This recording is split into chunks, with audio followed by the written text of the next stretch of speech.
लेकिन उन्होंने तो हाँ कर दिया, अब क्या करूं? अंकल मान गए? इतने लोगों को जाना ही नहीं चाहिए था। चले, अभी से तुम्हारा ये हाल है तो आगे जाके तो तुम हमें बिल्कुल अलग अलग ही कर दोगे। अच्छा, तो क्या करना चाहिए मम्मी डैडी को? अभी से हम अब्बा जी इतने सारे लोग हो गए हैं। ये क्या फजूल बात कर दी है तुमने? ये हमारे घर के इत्तेफाक और मोहब्बत की तो मिसालें दी जाती हैं। अंकल आंटी हमसे मिलके मायूस हुए होंगे ना। हाँ, पता नहीं, शायद इनकार कर देना चाहिए।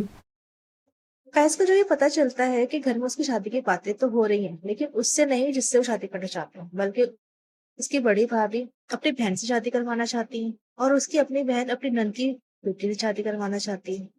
तो बहुत परेशान होता है और एक दिन हिम्मत करके अपने वालिद साहब के पास जाता है, उनसे कहता है कि वो लड़की को पसंद करता है, उससे शादी करना चाहता है। तो पहले तो उसके वालिद साहब राजी नहीं हुए, लेकिन फिर जब उससे कहते हैं कि अगर मैं तुम्हारी शादी उससे ना करवाऊं तो क्या होगा, तो वो उससे कहता है कि मैं आपको पसंद से शादी तो कर लूंगा, लेकिन कभी खुश नहीं रहूं। तो वालिद साहब मजबूर होकर उसकी बात मान लेते हैं। उससे कहते हैं कि लैला से कह दो कि हम उसके घर इतवार के दिन आएंगे शादी की तारीख लेने। इतवार का दिन आता है और सब लोग उनके घर चले जाते हैं। जब वहां से वो लोग वापस आते हैं तो फैज काफी परेशान होता है, क्योंकि उसकी पूरी फैमिली उनके घर चली गई होती है।